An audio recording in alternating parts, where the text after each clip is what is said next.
Hey guys, today we're going to talk about a weird problem with this particular machine. I'm a repair guy and I do mainly washers and dryers, but this one was spinning the water when you had it on high, meaning high water level.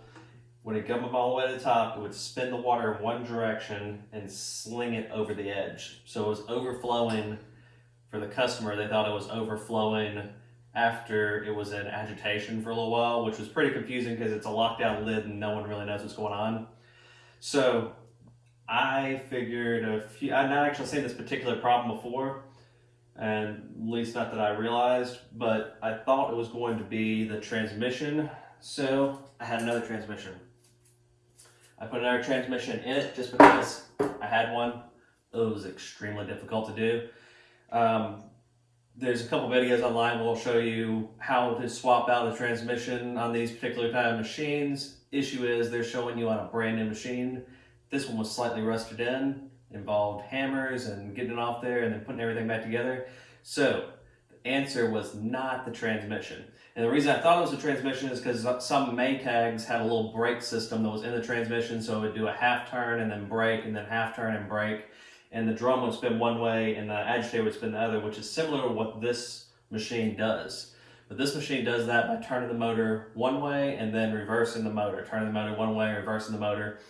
So the issue was it was only spinning the motor one way. And why it was doing that is which would have been much easier to fix than trying to swap out this transmission. So to save the next person a whole lot of time, if you run into this problem, you'll see it for two different symptoms. Either you're going to have it in low water, which will continue to do this, and it will spin everything in one direction around the agitator, and then it will get off balance, and it will just sling into the sides, which is different from the usual problem where it's slinging into the sides because the springs go out and the suspension goes out.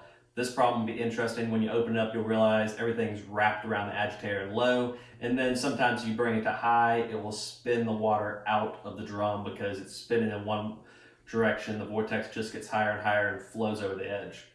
So super easy. I ordered a new capacitor. I actually had a capacitor, but it wasn't quite the right size, but it still worked. But I'm going to order the correct capacitor for it. As soon as I put their capacitor on it, it works perfectly immediately. So that was the issue. I hope I saved someone a lot of time because that took me a whole lot of time. But as far as other things, I was going to film it, doing it again, and the capacitor has now gone out even more and is now, when I plug the old capacitor into it, it's just lightly agitating. So I can't show you exactly what it was doing. So maybe next time if I find another one doing, I'll film it and I'll add to it. Alright guys, any questions, please put them in the comments below. Please like and subscribe, it really helps the channel. And also, I'm trying out a new iPad Pro. I'm not going to be filming with this without a mic. I've got a mic coming. But let me know what you think of the film. And any comments, please put them down below.